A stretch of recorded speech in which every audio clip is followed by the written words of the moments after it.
Ladies and gentlemen, as we speak today, anger in Kenyans is growing day by day. And if I was rating it at a scale of 1 to 100%, then I could say it's probably at 50%. At 50%. Now, yesterday, there was a case that happened at Barakoi, where there was an allegation that the locals were demonstrating against surveyors and some rich person who wants to take their land. As they were demonstrating and stopping these people from demarcating their lands, the police officers shot some of them, about 5 of them. And actually, something that really pained more people is that after these people were shot, more still were injured. Also, among those who were injured were the police officers. And the locals were so much agitated to an extent that even when those injured police officers were being taken to hospital, they went there ready to even finish them. That, as per to me, it was a sad incident that's not supposed to happen in this country in this era. Now, then I sat down and asked myself, what could be the reason as to why these things are happening today? Because this is not the first time you are seeing the police officers receiving the wrath of Kenyans because of their actions. Number one, it once happened in Suswa, where the police officers literally covered an accident where the sheep and goats of some locals were hit by a car, a Prado, and then the police officers, instead of taking action, they took those animals to a bush to clear the road.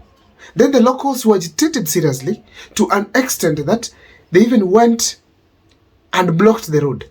When the police officers came, one of them actually lost his hand. I don't blame the police officers, especially the one who lost his hand, and I really felt sorry for him because it was so easy for him to lose his hand. So easy. And it was not a good thing. But when you compare the two incidences, you can realize that locals were angry because of the police actions, and as well, in Barakoi, it was the same case. In these two incidences, or maybe the one for Barakoi, there are a few lessons I was able to draw from there, and that is going to form the basis of this analysis here today. But before I take you through, kindly, if this is the first time you're watching my videos, please take a second or two and subscribe, because that's the best support you can always give this channel. Let me give you 2 seconds to subscribe. Thank you so much for taking your minute, to subscribe to my YouTube channel. Let me dive into the topic today. Why do I think the incidences are showing that Kenyans are angered? And if they're angered, why are they angered? Number one, they're angered. It is very clear that they are seriously agitated by the police because they retaliate. They don't fear at all. They're now confronting the police officers because no one else is fighting for them. No one else is fighting for them. So they decided to fight for themselves. Now, when I look at this keenly, there are a few things I was able to note here. Why are they seriously angered? Number one, it's the police brutality. People might like it or not, but the fact remains that the police brutality was well evident on 25th June 2024, where the country, the leadership of the country, including the president, saw it that it was just a youth affair.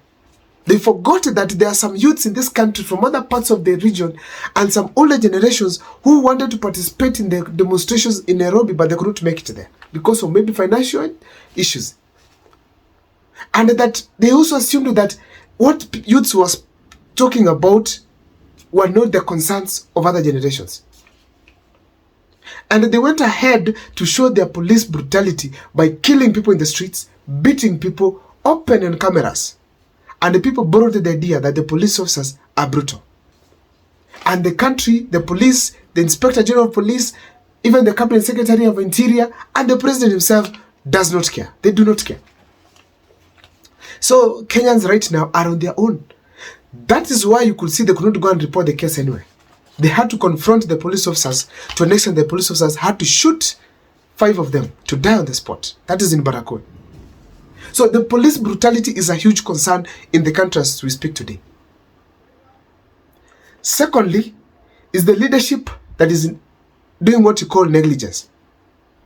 They have completely neglected the concerns of the common mwananchi.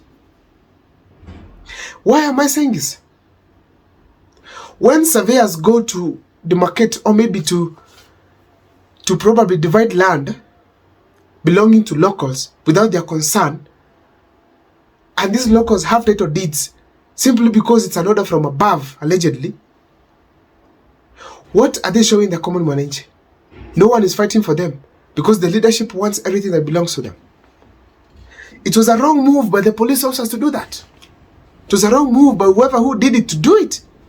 So therefore, when such people come out to defend themselves, it's a clear indication that they are neglected and they are the only ones available to go and fight for them. Another thing I want to say here is the character of the President of the Republic of Kenya. Youths were shot in the streets. Ruto came out and called them criminals. He did not even apologize to those who were killed, even to those who were injured, even to an 8-year-old child who was shot, and even 12-year child who was shot. Ruto did not even apologize. Instead, he maintained the criminality of these locals. Ladies and gentlemen, such a scenario, as we speak today, it's not easy in front of Kenyans. And when they develop these kind of feelings, you cannot rule out that the president's character cannot be part of the factors that contributed to the anger of Kenyans. Also, Ruto was accused before the 2022 general elections that he had grabbed land of Morumbi, 2,000 hectares. He has never come out to deny, but he went ahead to construct a very beautiful mansion in that place. And the locals there know about it. And right now, when they went for that same land, it was alleged that it was the one who was going for this shamba. And the fact remains, probably he could not even be the one. But the character of the president of showing that he wants land, it is wanting. And as a result, you see this kind of agitation from Kenyans against the government actions. Also, I want to state it here categorically, is the behavior of the cabinet secretary. When you listen to the locals of that place, you realize that they are agitated because there's no one speaking on their behalf. When Murkomen spoke from the coast region, the gentleman did not even see that the locals have been killed and they did say sorry. He automatically faulted the locals. And said they were not supposed to ask questions as far as the land is concerned. And as a result, you realize that these people are agitated. And when they came today, it was not easy for them.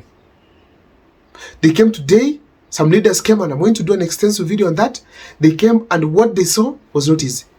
Some choppers were not allowed to land. Some that landed, the one carrying the Inspector General of Police. The Inspector General of Police was not allowed to come out of that chopper, which was a clear indication that people don't want anything to do with them. Ladies and gentlemen, that is my video there and there. I don't know what's your take as far as the Barakoe issue is concerned, but please let me see in the comment section what you think. Thank you so much for watching my videos. My name is Abdul Mukwa. Keep following.